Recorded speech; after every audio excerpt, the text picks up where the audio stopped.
Assalamualaikum warahmatullahi wabarakatuh. Ketemu dengan Ibu Ovi lagi. Hari ini kita belajar IPA lagi ya, tentang teknologi reproduksi tumbuhan. Teknologi reproduksi tumbuhan adalah upaya manusia untuk mengatasi masalah dalam perkembangbiakan tumbuhan sehingga produk yang dihasilkan sesuai harapan. Tujuannya adalah satu, menyelamatkan berbagai jenis tumbuhan yang hampir punah, dan yang kedua adalah untuk peningkatan produktivitas pangan. Contoh penerapannya ada hidroponik, vertikultur, dan juga kultur jaringan. Kita bahas yang pertama yaitu hidroponik. Hidroponik artinya cara bercocok tanam dengan menggunakan air sebagai media tanam. Ada beberapa kelebihan tanaman hidroponik. Yang pertama, cocok untuk lahan yang sempit karena tidak membutuhkan media tanah. Yang kedua, tanaman bebas hama. Yang ketiga, hasil produksi tanaman menjadi lebih banyak. Kemudian yang keempat, tanaman bisa dipanen kapan saja. Kekurangan tanaman hidroponik yang pertama adalah biayanya cukup mahal. Yang kedua, perlu ilmu dan keterampilan khusus. Dan yang ketiga, jika ada tanaman yang berpenyakit, cenderung merusak seluruh tanaman.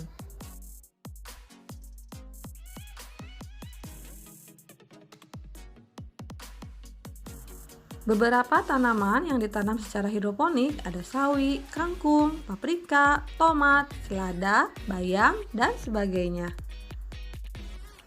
Tanaman hidroponik tidak hanya menggunakan air sebagai media tanamnya. Dapat juga digunakan sabut kelapa, sekam, batu kerikil, ataupun spons sebagai media tanamnya.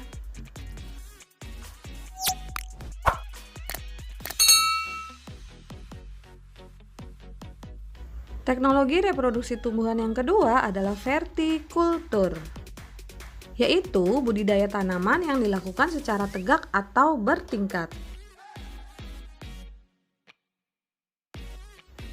Tujuannya adalah memanfaatkan lahan yang sempit secara optimal. Tanaman vertikultur memiliki kelebihan dan kekurangan sebagai berikut. Nah, contoh tanaman vertikultur antara lain tanaman hias seperti mawar, kemangi, selada, tomat, bayam, buncis, kacang panjang, dan sebagainya.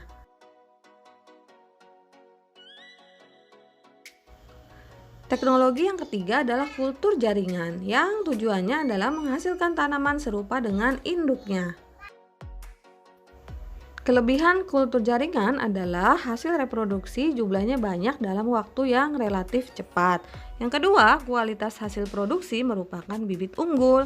Dan yang ketiga, tanaman akan bebas hama penyakit. Sementara itu, kekurangan kultur jaringan adalah perlunya tenaga ahli. Kemudian, penanaman harus di dalam laboratorium dengan peralatan yang serba steril. Biayanya pun mahal.